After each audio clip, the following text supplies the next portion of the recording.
Los políticos manipulan las agencias de medicamentos. La insoportable levedad de los políticos Peter Gottsche. La industria farmacéutica también hace todo lo posible para corromper a la clase política. En Estados Unidos, las empresas farmacéuticas contribuyen con generosos donativos a las campañas electorales de los políticos.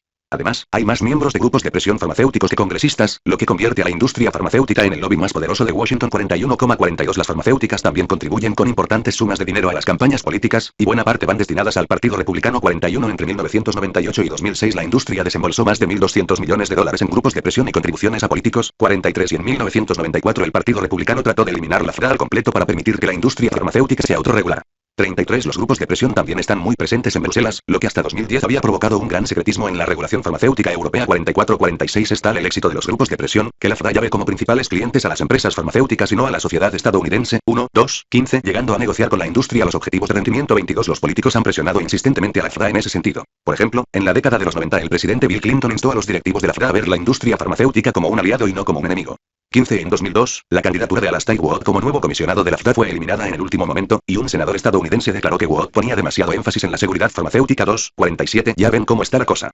Resulta que ahora es un pecado capital interesarse por la seguridad farmacéutica cuando a uno le ofrecen ocupar un alto cargo en la agencia estadounidense encargada de regular los fármacos. Mark McClellan fue escogido para sustituir a Watt. McClellan también repitió las falsas e indignantes quejas de la industria acerca de que los altos precios de los fármacos eran culpa de los elevados costes de producción, véase el capítulo 20, 2, 48, y también se mostró en contra del control de precios. 249. El titular de un artículo que apareció en el diario Boston Globe no deja dudas de lo que ocurrió. La industria farmacéutica acaba con el director de la FDA. 47. Nuevamente, la industria farmacéutica volvía a dejar una muestra de su omnipotencia. Como ilustra este caso, la injerencia política en los asuntos de la FDA contribuye a lo que se ha descrito como el declive moral del trabajo de esta agencia.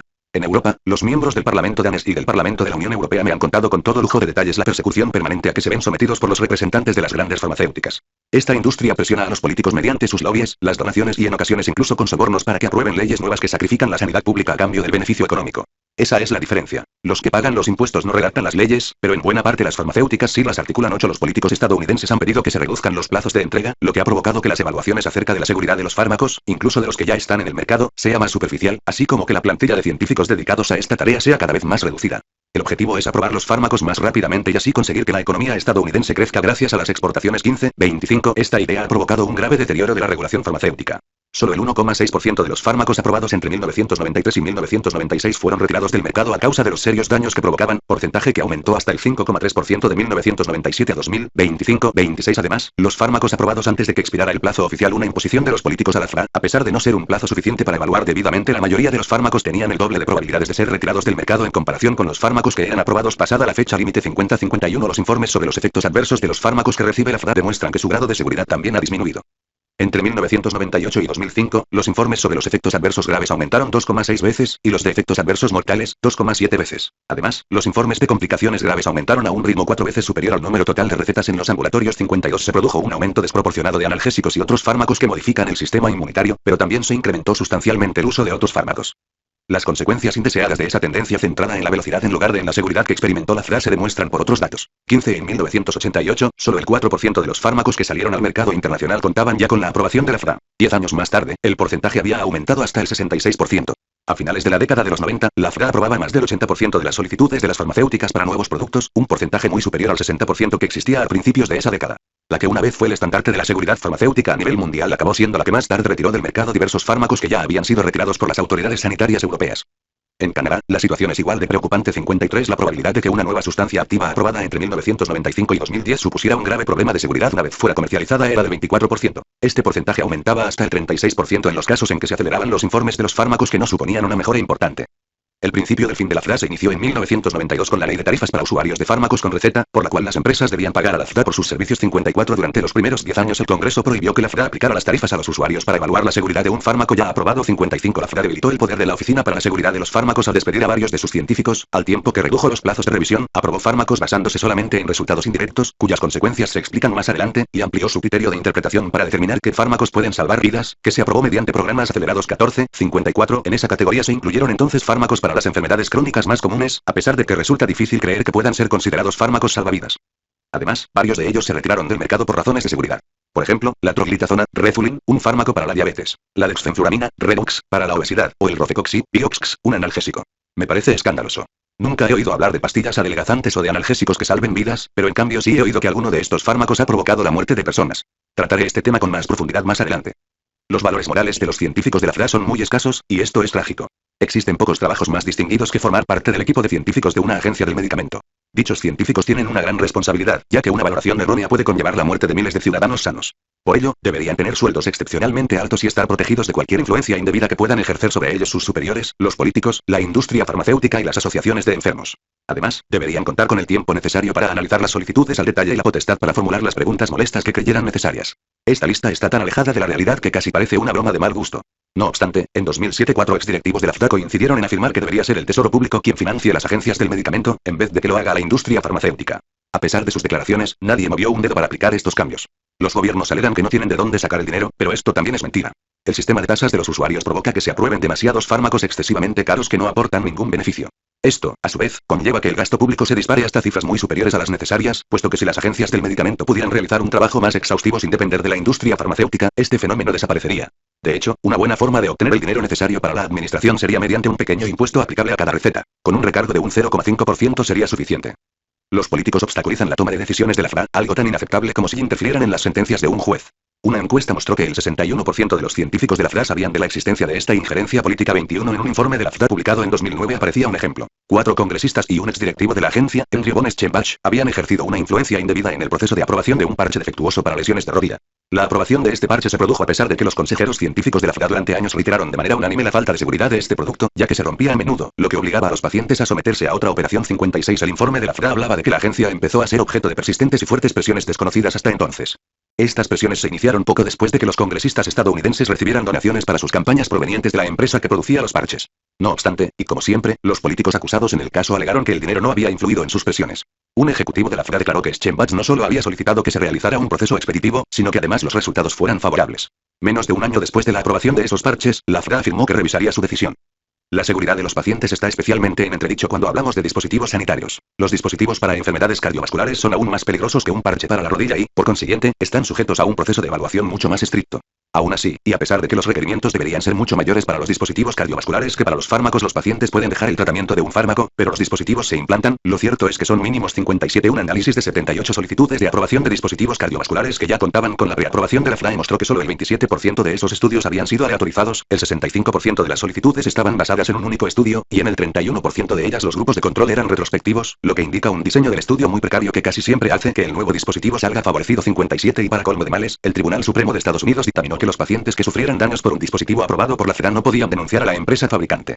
El implante valvular aórtico transcatéter daba esperanza a los pacientes de mayor edad, o con un estado de salud demasiado débil para someterse a una operación de recambio de la válvula aórtica, y desde que se introdujo en el mercado se han realizado ya más de 40.000 implantes de este tipo. 58 Su precio, sin embargo, es muy alto, y sus efectos fueron puestos en duda en un estudio de seguimiento autorizado por la FRA, ya que murieron más pacientes con el implante que con el tratamiento habitual. Este estudio no ha sido publicado, y cuando investigadores independientes solicitaron tener acceso a él, recibieron la negativa de la FRA y de la empresa que lo financió.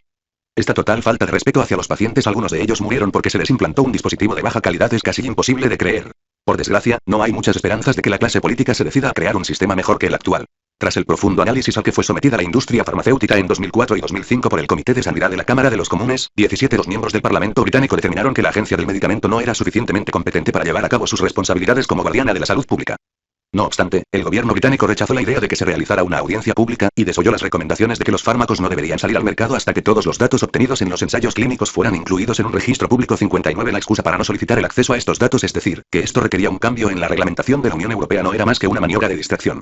Podemos decidir no comprar o no reembolsar el precio de nuevos fármacos mientras no dispongamos de los datos clínicos. Esto nos ahorraría muchísimo dinero. La información disponible en las publicaciones especializadas durante los años posteriores a la aprobación de nuevas entidades moleculares es solo una porción sesgada de la totalidad de resultados con los que cuentan las agencias del medicamento. 60 Además, en la Unión Europea la presión de la industria farmacéutica genera un conjunto de extrañas propuestas que no juegan precisamente a favor de los intereses de los pacientes. En 2007, la Comisión Europea publicó un documento tragicómico titulado Strategy to Better Protect Public Health, estrategia para una mejor protección de la sanidad pública. 61 En él se proponía la eliminación de la cláusula que estipulaba que debía rechazarse la autorización para la comercialización de un producto si su eficacia terapéutica no estaba suficientemente justificada por el solicitante. ¿Acaso hay una manera más efectiva de proteger la sanidad pública que permitiendo la comercialización de fármacos ineficaces? Ironías aparte, cuesta justificar una idea como esta.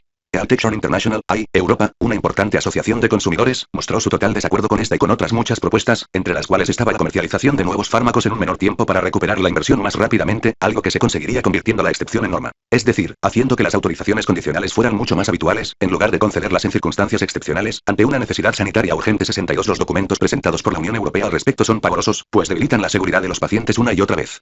A modo de ejemplo, una de las propuestas es la de encargar a las farmacéuticas la tarea de recopilación y análisis de los datos, así como de la redacción de advertencias, y de informar de los efectos adversos de sus productos una vez colocados ya en el mercado. En definitiva, la receta de todos los desastres de la sanidad pública. Las propuestas de la Comisión Europea incluían a las farmacéuticas como participantes en todos los niveles de toma de decisiones, de manera que les otorgaba una doble posición. La industria era, a la vez, juez y parte.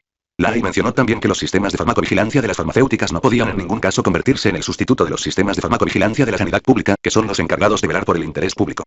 La comisión también propuso que, en lo referente a los estudios posteriores a la autorización, era decisión de las empresas decidir si los resultados del estudio tenían un impacto en el etiquetaje del producto o si podían tener una influencia en el balance de riesgos y beneficios del producto sanitario. Cuesta creer que los políticos estén tan alejados de la realidad. Este libro está enteramente dedicado a las personas que han sufrido daños tremendos precisamente por culpa del poder que hemos otorgado a la industria farmacéutica de ser su propia jueza.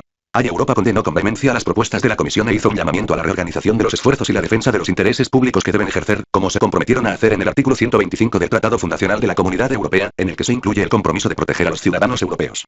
Es tan triste que sea una asociación de consumidores quien les recuerde lo evidente. No me cansaré nunca de repetir que aunque no existiera este tipo de iniciativas, en Estados Unidos y Europa los medicamentos son la tercera causa de muerte, después de las cardiopatías y el cáncer, véase el capítulo 21. Otro caso que ilustra cómo los políticos ignorantes y movidos por motivaciones ideológicas pueden ser nefastos para la salud pública tiene que ver con el sistema danés de tratar los supuestos casos de mala praxis científica. Nuestro sistema era uno de los primeros y mejores del mundo. Y sin embargo, en 2005, el ministro de Ciencia danés, Helge Sander, no tenía ni idea de ciencia pero fue el impulsor del fútbol profesional en Dinamarca, decidió que el comité de mala praxis se encargara de los casos de supuesta mala praxis de empresas y de investigadores privados únicamente si estos aceptaban ser investigados. Por su lado, los investigadores que trabajaban para el Estado podían ser investigados les gustase o no. 63. Como consecuencia, le llovieron quejas desde todos los sectores de la sociedad, incluso de Novo Nordisk, cuyo portavoz afirmó que, independientemente de si se tratara del sector público o del privado, los casos debían ser analizados como es debido. ¿Cuál fue la respuesta del ministro? Que la investigación realizada por las empresas farmacéuticas danesas no podía ser controlada por los funcionarios públicos. Su estúpido comentario abrió la caja de Pandora. ¿Y cuál creen que fue su siguiente respuesta? Sin comentarios. Efectivamente, Novo Nordisk tenía razón, pero la Asociación Danesa de Empresas Farmacéuticas aprovechó la oportunidad para pronunciarse sin la más mínima vergüenza. La asociación declaró que estaba harta de que los médicos acusaran a las farmacéuticas de sesgar los resultados de sus investigaciones en la prensa. 64, al decir los médicos se referían básicamente a una sola persona, yo mismo. También afirmó que era absolutamente falso que las farmacéuticas manipularan los resultados, y añadió que las investigaciones que aparecían publicadas eran únicamente responsabilidad de los médicos.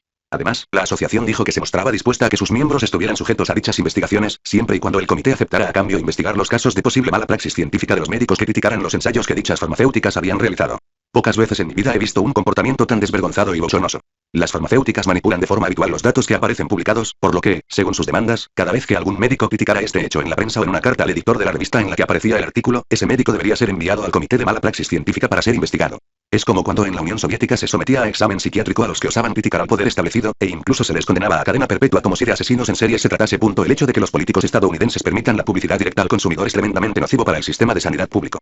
Cada vez que un fármaco con receta pasa de venderse sin receta, la información referente a sus peligros y contraindicaciones puede desaparecer. 6. Esta falta de equidad informativa es muy perjudicial para una sociedad que ya está sobremedicada, y también en los países que no permiten ese asalto definitivo a la buena salud que muchos de nosotros aún tenemos, a pesar de todo. Me revuelve el estómago ver los anuncios en la televisión estadounidense, narrados por una aterciopelada voz femenina como la de una azafata de vuelo cuando dice eso de deseamos que vuelva a confiar en nosotros para su próximo vuelo, o algo parecido, o por una viril voz masculina para generar confianza. Estos anuncios siempre concluyen con una frase del estilo de consulte con su médico lo que Lírica puede hacer por usted.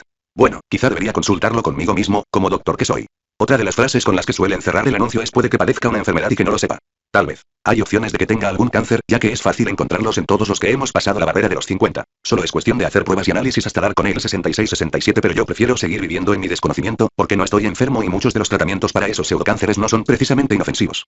Los anuncios con famosos son muy habituales en Estados Unidos.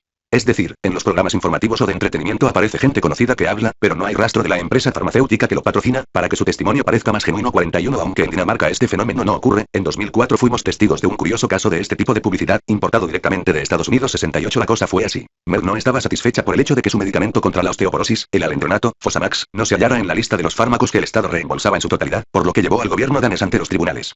También consiguió que se celebrara un encuentro entre nuestro ministro de Sanidad y Madeleine Albright, antigua secretaria de Estado estadounidense, con el pretexto de que se debatiera el sistema sanitario danés y el sistema de reembolso farmacéutico.